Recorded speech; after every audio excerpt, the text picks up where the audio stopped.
ياللي بالنسبة للعشق في الحياة وانت الهوى، لما بتعب يا زمالي جسمك انت يكون دوا، لما بزعل ده بسببك واما افرح ببقى معك،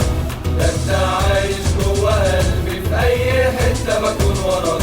وانا رايح الاستاد الفرحة على وشي بتبان، وانا واقف في المدرج فاكر 20 من الشبان كانوا بيغنوا مكاني، كان صوتهم زي البركان، كتف في كتف كل فارس صوتنا واصل كل مكان، اتربيت على عشقي ليك كل يوم حبك بيزيد، جوه قلبي معلم فيه فكرة مسيطرة على عقلي، يوم ورا يوم انا بحلم بيه، هو عمر اللي بعيش ليه، يوم له انا ده فرحتي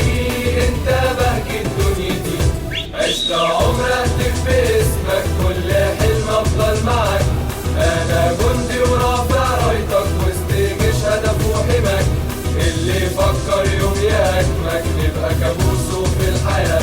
ده الزمالك خط احمر يعني نعيش ونموت في ده، اولي اولي اولي اولي اولي اولي اولي اولي اولي اولي اولي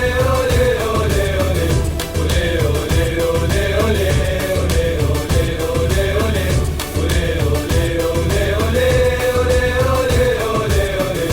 عشت عمر اهتف باسمك كل حلم افضل معك، انا جندي ورافع رايتك وسط جيش هدف وحماك، اللي فكر يوم يهاجمك نبقى كابوسه في الحياة، ده الزمالك خط احمر يعني نعيش ونموت في ده.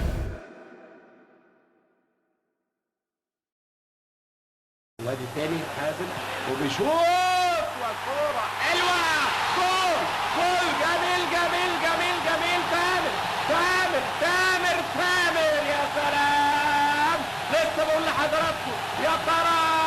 ايه اللي هيعمله تامر عبد الحميد وحازم امام، لكن تامر عبد الحميد يجيب جول مؤثر جدا يضعه يسحب البساط من الكل في هذه اللقطة، وكأنه من كوكب آخر تامر عبد الحميد، المجهود المبذول ويشعل حماس الملايين من عشاق الساحرة المستديرة والآلاف الموجودين هنا في استاد القاهرة. تامر عبد الحميد كرة خبطت وغشاشة، خبطت في ايد الشاذلي، انا قلت هتطلع بقى ولكن من خدعة، وشوف تامر فات كويس، ولسه بقول لحضرتك ان التسديد مهارة مهمة جدا، حط ايده فيها الشاذلي عليت